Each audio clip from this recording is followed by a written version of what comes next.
Chicken barn produces 28,000 birds every 8 weeks. So it's an 8-week cycle, so it's all in, all out.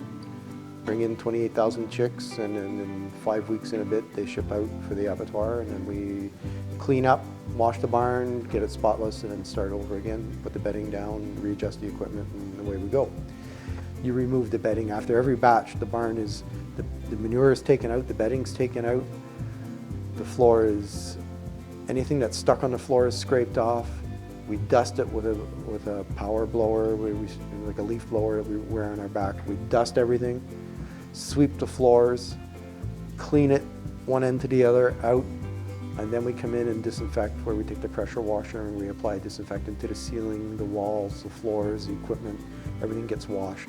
Well, the difference, the male and female birds are targeted for different markets. They have very specific requirements in terms of size. The birds, when you're raising them, the female birds will attain that weight very efficiently, but they won't get beyond that weight too efficiently. Whereas the male birds will go to the 2.35 kilogram market weight that's targeted for the small barbecues more efficiently than the female birds. Most of our problems happen when the birds, if they come in, if they come in sick, it's from the hatchery. It would be an E. coli infection or whatnot. Then we will treat that specific infection. And it's not treating an individual bird, because you don't treat individual birds, you treat the whole barn to make sure, because it's just impossible to, you can't just treat one bird, you have to treat the whole barn. It can be in the feed, it can be in the water. We can, there's a product we can add to the water that will regulate the situation.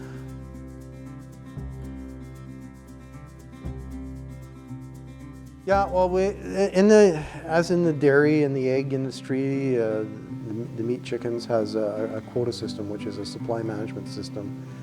And under supply management, we're obliged to fulfill all the market needs. In the wintertime, when our heating costs are typically going through the roof, supply management obliges us to keep producing chicken on a regular basis, because that's part of the deal that is supply management, is you guarantee a constant supply of the product on the market and all that the market wants, so that you don't create surpluses that create flooding the market where prices go below cost of production, because nobody can survive in business in producing below cost of production. And in the end, it is a business.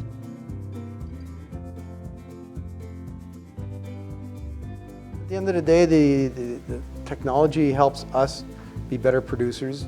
It manages the environment, 24 hours a day, whereas we can't be in the barn 24 hours a day. It's just not possible. We have other responsibilities on the farm. Having that environment monitored 24 hours a day provides them with the best living conditions that we can provide them. The heat, the ventilation, they don't get too hot, don't get too cold. The feed's always there.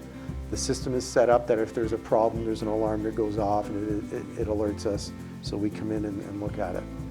Birds that way are always monitored, so I don't have to be here 24/7. This is, and as long as I look after this, then it looks after the birds.